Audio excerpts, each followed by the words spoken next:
The Jamaica Customs Agency, JCA, has seized dozens of firearms and thousands of rounds of ammunition over the last few years. How were they able to do this? In matters of law enforcement, it is normal to rely on multiple key stakeholders to protect the country's borders. The JCA is, however, tasked with the equitable collection of revenue and protection of Jamaica's borders against illicit imports and the facilitation of trade. But how is the JCA improving its trade facilitation efforts while also protecting the country's borders? Hi, I'm Shakiel Rochester Shorter and welcome to Finance Matters.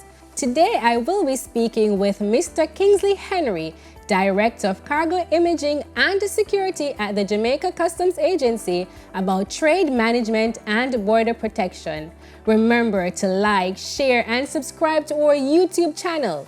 Follow the Ministry of Finance on Facebook, Instagram, Twitter, and LinkedIn to see all the episodes and highlights.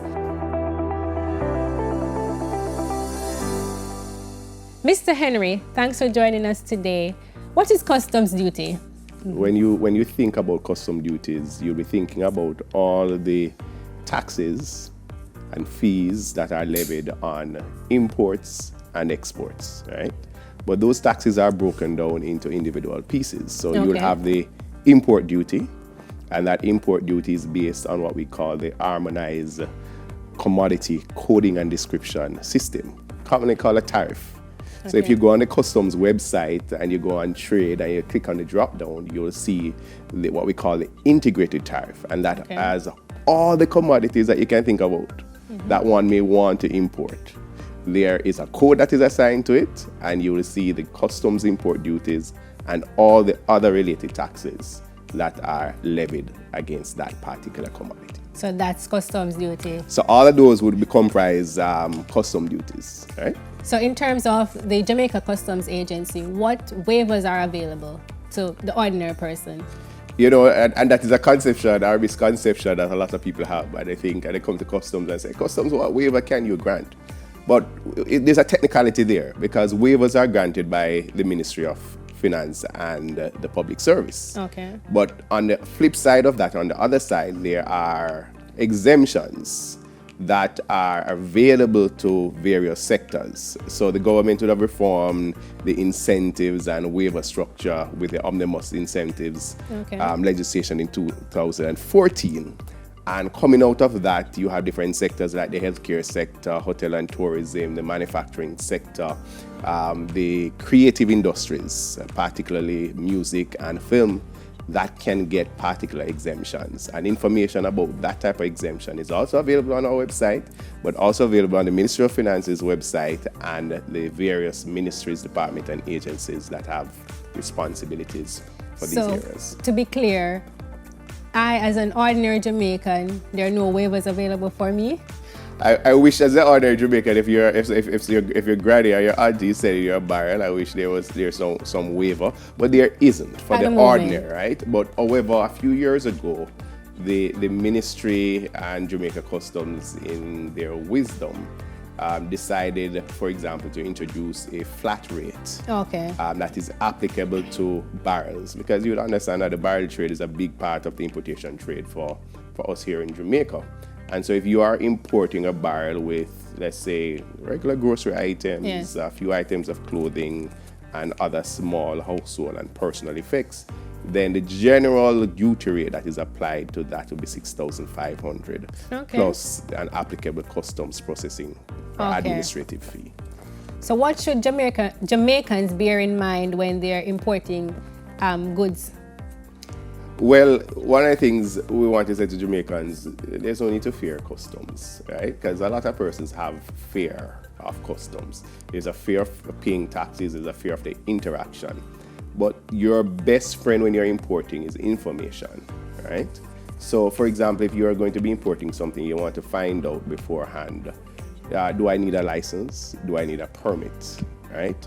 And if I need a license or a permit, one of the things you have to be sure is to get the license and permit before the item arrive in Jamaica. Okay. Because if you don't do that, then you'll see a side of customs that you don't like, which is the enforcement side, which is levying fines for breach of the regulations relating to importing items without licenses and permits. And then in addition to that, you want to find out what are the applicable customs duty rate. We spoke about customs duties already.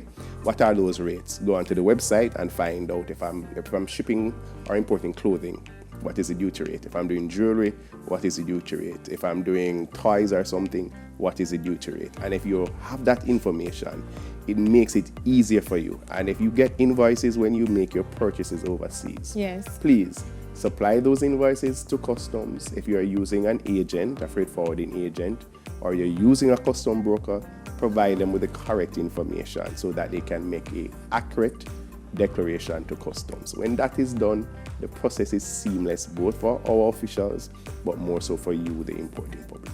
Okay, so quickly tell us about the process for importing a motor vehicle or motorcycle.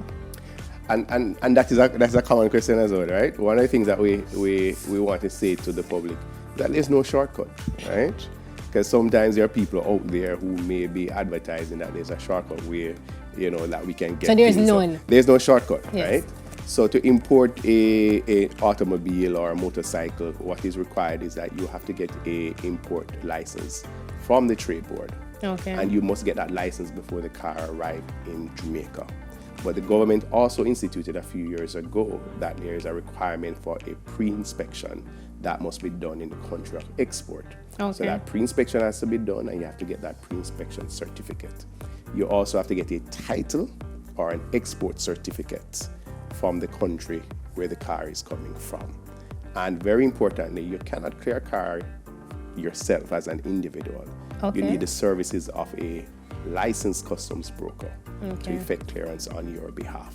So if you have any doubts and you have any questions, there's information available by the trade board, by customs website, and if you have any doubt, engage a licensed customs broker from early in the process, and they can walk you through and advise you in terms of what you need to ensure that you have a seamless experience when it comes to importing motor vehicles. All right, so we spoke about bringing in barrels, motor vehicles, etc. Right. But what is there implemented at Jamaica Customs Agency to stop or prohibit illegal items from entering the country? I mean, our CEO, I don't think would be very happy, Mrs. Velma Ricketts Walker, if I didn't start by saying you'd have seen in the news media recently where Jamaica Customs acquired a boat, Lane Forcer 1, right? Yes. And we use that in our maritime surveillance. One of the things that the Jamaica Customs has done over the last few years is that we have established in partnership with the JCF marine bases around the island to help us in that maritime surveillance of our unofficial ports. Okay. But when it comes to the official ports, one of the things that we place a great emphasis on is the use of risk assessment. Okay. So we have systems in place at Jamaica Customs where we're gathering information through intelligence and through our automated system for customs data. And then we are running those information, and we're developing risk criteria, we're developing profile, and we're setting those profile in our system so that the persons who are importing or the businesses, the majority of which are compliant, will get an easier way through the system, and we can focus on those who are not so compliant. We're also embarking on modernizing our non-intrusive inspection program. Everything that comes into Jamaica. Explain that to me. So everything that comes into Jamaica, we have a policy, the national policy, that everything must be scanned. Okay. So every shipping container, every piece of equipment that comes through, every barrel is scanned, right? And one of the things that we're doing, we are modernizing the scanners. So we are in the process of acquiring, in partnership with the Port Authority of Jamaica, new up-to-date modern X-ray scanners. And what that will do, it allow us as well to focus on the higher risk cargo. Okay. And so if we scan and we don't see anything of particular interest, it makes life easier for you as an importer. And more efficient. And more efficient, because it means that our officers can spend less time doing physical inspection. Yes. But we do the non-intrusive inspection, but at the same time, there's a whole lot of physical inspection that takes place at JCA. We're building out a K9 program. We're building out our intelligence and our risk management program. So there's a lot that is being done And we're getting a lot of support from our international partners. We have a very close working relationship with UK Border Force, with US Customs and Border Protection Agency, with the Canadians. We are getting a lot of assistance to build capacity within our agency to make us more effective in protecting the Jamaican people. So quickly tell us where Jamaicans can find more information to access the services offered by Customs. Jamaica Customs, like the Ministry of Finance and the Public Service, is available in the social media space. So we are on Twitter, we are on LinkedIn, we are on Facebook, we are on Instagram. And you can visit Jamaica Customs website at jacustoms.gov.jm. If you have direct questions, you can send those questions to public.relations@jca.gov.jm, and also quick.response, right, at jca.gov.jm. And our numbers are 876-922-5140, and it goes up to 8.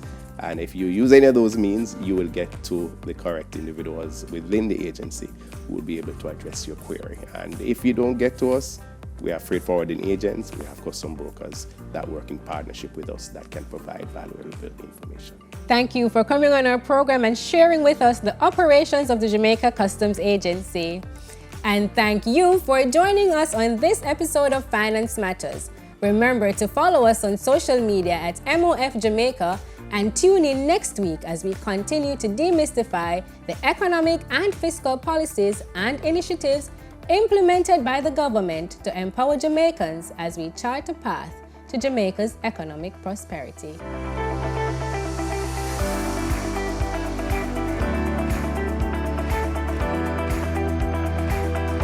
Outfit for the Host was sponsored by Fashion 911 Limited, located at 16 Windsor Avenue, Kingston 5. Visit fashion911.com and follow them on social media at fashion911_JA.